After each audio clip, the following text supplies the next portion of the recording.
So this is another piece of cube tech, and I'm starting with my fans on either side of me here. And in one of them, my fans are facing downwards, but my hand is facing up. So it looks like this. And the other one is the reverse. The fan is facing upwards, but my hand is facing down, like that. So the first thing that I do is I'm just going to carry them over. So one is going over my head and the other one is going underneath me here. Go back the way I came, and then I'm going to switch. And when I switch, I'm doing this like 180-degree isolation thing. And then once I'm switched, I'm going to switch which hand goes on top, which hand goes on the bottom.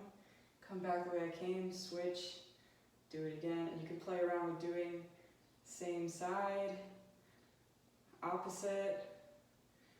You can move around your cube. You can do all sorts of